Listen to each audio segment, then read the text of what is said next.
নিজের ছেলেকে বিয়ে দিয়ে ঘরে তোলেন বিধবা মা। এরপর তাদের দুজনকে বাসার ঘরে রেখে মা চলে আসেন, কিন্তু কিছুক্ষণ পর হঠাৎই তার ছেলের ঘর থেকে কান্নার আওয়াজ আসে।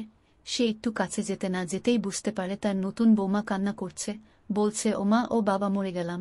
তার মা একটু কাছে গিয়ে বুঝতে পারে যে তার বৌমা কান্না করে, কিন্তু সে তার কাছে নাকি সেদিন রাতে ঘুমিয়ে পড়ে। পরের দিন সকালে তার বউ তার ছেলেকে ডিভোর্স দিয়ে চলে যায়। মাকে কোনো কিছু না বলেই তার ছেলের বউ চলে যায়। অতঃপর ছেলের মা অনেক চিন্তায় পড়ে যায়। সেদিন রাতে কি এমন হয়েছিল যে তার কারণে তার বৌমা ছেলেকে ডিভোর্স দিয়ে চলে যায়, এটা জানার জন্য একটা চিন্তা করে। সে চিন্তা করে যে সেটা জানার জন্য একমাত্র উপায়, পরের দিন রাতে সে তার ছেলের বউ সেজে তার রুমে যাবে এবং দেখবে যে কি এমন ঘটে যার কারণে তার নতুন বৌমা তার কোনো ছেলেকে ডিভোর্স দিয়ে চলে যায়। অতঃপর যেভাবে সেই কাজ বা নতুন রূপে সাজন করলেন এবং ছেলের রুমে প্রবেশ করে বৌমা সেজে খাটের উপর বসে আছেন, অতঃপর ছেলে হঠাৎই চলে আসে এবং তার আগের বউ ভেবে তার মাকে ইচ্ছামতো রোমান্স করতে থাকে। ঠিক তখনই একটা অলৌকিক ঘটনা ঘটে যা শুনলে আপনি অবাক হয়ে যাবেন। তাহলে চলো বেশি কথা না, এই গল্পটি পুরোপুরি শোনা যাক। বিধবা মা সরস্বতী দেবীর একমাত্র সন্তান অয়ন। সরস্বতী দেবী অয়নের ভবিষ্যতের স্বপ্নে বিভোর। অয়ন একজন মেধাবী ছাত্র, সদা হাসি খুশি, মায়ের আদরের একমাত্র সন্তান। অয়ন যখন ছোট তখন তার বাবা হঠাৎই এক দুর্ঘটনায় মারা যায়। সরস্বতী দেবী অনেক কষ্টে অয়নকে বড় করেছেন। সবসময় তার ছেলের সুখশান্তির কথা ভেবে দিন কাটে। অয়নের বয়স যখন 25 পেরোয় তখন সরস্বতী দেবী ছেলের জন্য উপযুক্ত বউ খোঁজার উদ্যোগ নেন। অবশেষে সন্ধান মেলে সুস্মিতা নামের এক সুন্দরী ও শিক্ষিতা মেয়ের। সুস্মিতা মিষ্টি স্বভাবের মেয়ে, সবাইকে খুব সহজেই আপন করে নিতে পারে।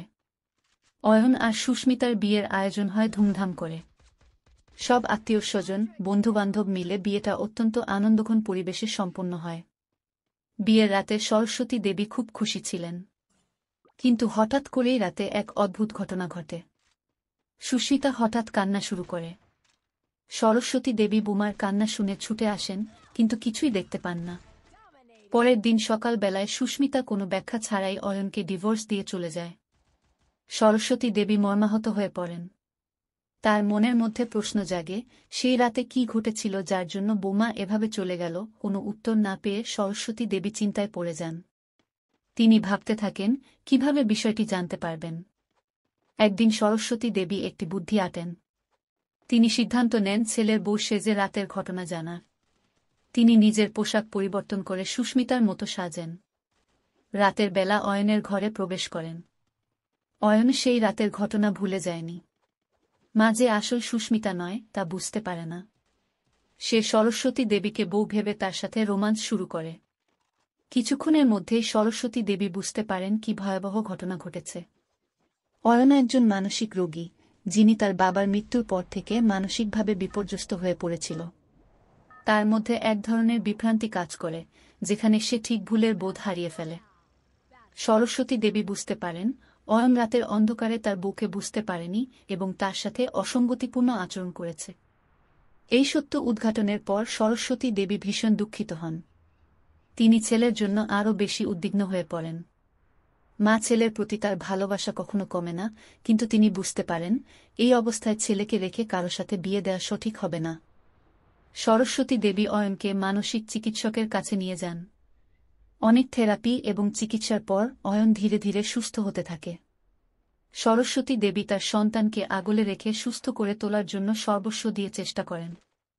অয়ন যখন পুরোপুরি সুস্থ হয়ে ওঠে তখন সরস্বতী দেবী আবার নতুন করে তার ছেলের বিয়ে করার উদ্যোগ নেন। এবার তার মূল লক্ষ্য ছিল এমন একটি মেয়ে খুঁজে পাওয়া যে অয়নের সমস্ত সত্য জানবে এবং তাকে মেনে নেবে। অবশেষে তারা এমন একজন মেয়ে খুঁজে পান যিনি অয়নকে তার সকল দুর্বলতা সহ গ্রহণ করেন।